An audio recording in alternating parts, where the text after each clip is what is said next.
আসসালামু আলাইকুম।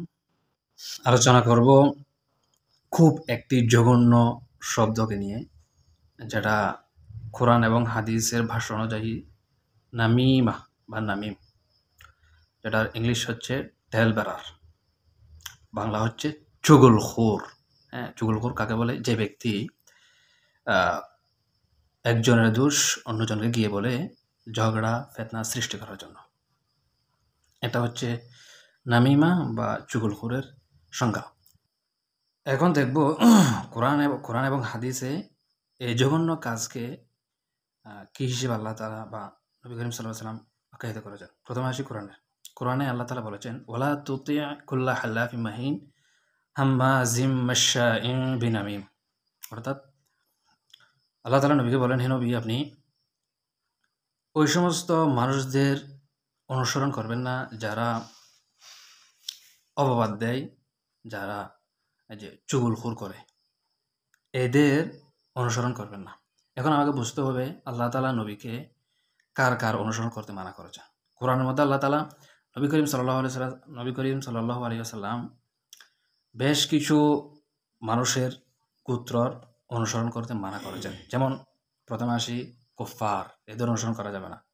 তারপর হচ্ছে কি মুশরিক, এদের অনুসরণ করতে মানা করেছেন। তারপর হচ্ছে কি ইহুদি খ্রিস্টান, এদের অনুসরণ করতে মানা করেছেন। এদিকে এসে যারা চুগলখোর করে, যারা এই যে নমিম, তাদেরকেও অনুসরণ করতে মানা করেছেন, আল্লাহ তাআলা নিষেধ করেছেন। এখন বুঝতে হবে চুগলখোর এটা কত মারাত্মক লেভেলের একটা কাজ। এ হচ্ছে তো কোরআনের ব্যাখ্যা অনুযায়ী। তো এখন আসি হাদিসে কি বলেছেন। নবী করিম সাল্লাল্লাহু আলাইহি ওয়াসাল্লাম স্পষ্ট ভাষায় হাদিসের মধ্যে উল্লেখ করেছেন, লা ইয়াদখুলুল জান্নাতা নাম্মাম। অর্থাৎ যারা চুগলখোর করে, যারা চুগলখোরি, তারা বেহেশতে প্রবেশ করবে না। আরেকটা হাদিসে আসছে, নবী করিম সাল্লাল্লাহু আলাইহি ওয়াসাল্লাম একবার কিছু সাহাবীকে নিয়ে একটা কবরস্থানের পাশ দিয়ে যাচ্ছিলেন। তখন নবী করিম সাল্লাল্লাহু আলাইহি ওয়াসাল্লাম সাহাবীদেরকে উদ্দেশ্য করে বললেন, এই যে আমার প্রিয় সাহাবীরা, এই দুটি কবরে কিন্তু এখন আযাব চলমান। সাহাবায়ে কেরাম জিজ্ঞেস করলেন, আরজ করলেন, ইয়া রাসূলুল্লাহ, কেন? নবী করিম সাল্লাল্লাহু আলাইহি ওয়াসাল্লাম বলেছেন, একজনের কবরে আযাব হচ্ছে সে এই যে পেশাব থেকে ইজতিনাব করতো না। আর অন্যজনের আযাব হচ্ছে সে নমিম, সে চুগলখোর করে বেড়াতো। এখন যেটা বলেছি, কোরআন হাদিসে তো যেটা বলেছে এটা হচ্ছে পরকাল সম্পর্কে। এখন আসুন, যে চুগলখড়ি করে তার যে ইহকালের সম্পর্ক বা ইহকালের তার শাস্তি কীরূপ।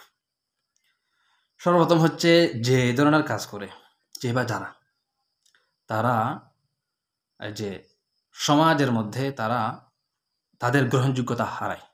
কারণ বর্তমান সমাজ এই যে শিক্ষার দিক দিয়ে অনেক উন্নত।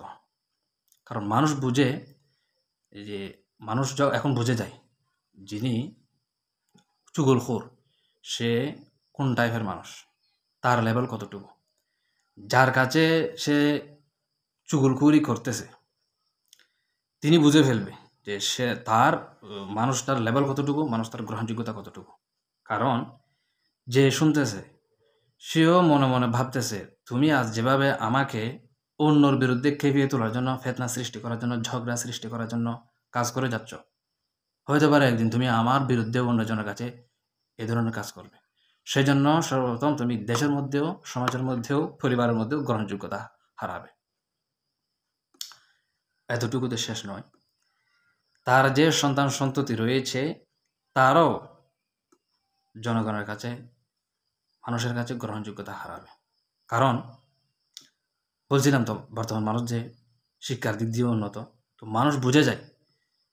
তো যখন ওই চুগলখড়ির সন্তান সন্ততি যখন কোনো একটা বড় একটা মাজলিসে, প্ল্যাটফর্মে বা কোনো একটা মাহফিলে, কোনো একটা বড় একটা অনুষ্ঠানে যখন যায়, তখন তারা বুঝে নিবে যে এই তো এরা তো হুর ছেলে, তো এদেরকেও আর গ্রহণযোগ্য মানে তেমন মূল্যায়ন করবে না।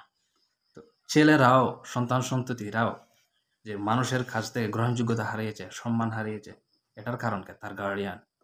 তার গার্ডিয়ানে এই যে চুগলখড়ি করতো, তার ফলাফল এখন তার সন্তান সন্ততিও ভোগ করছে।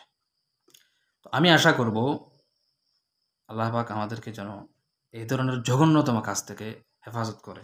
এটা এমন একটি কাজ, নমিম, যে চুগলখোর এটা এমন একটি কাজ অন্য যে এই কাজটা যে জঘন্য এটা কোরআনে বলা হয়েছে এবং হাদিসে বলা হয়েছে এবং এটার শাস্তিও কিন্তু খুব ভয়াবহ। দেখুন একজন মানুষ এই কাজগুলো করলে জান্নাতেও প্রবেশ করবে না। আল্লাহ তাআলা আমাদের সকলকে এই ধরনের জঘন্যতম এই ডিসগাস্ট অ্যাক্ট থেকে হেফাজত করুক। আমিন।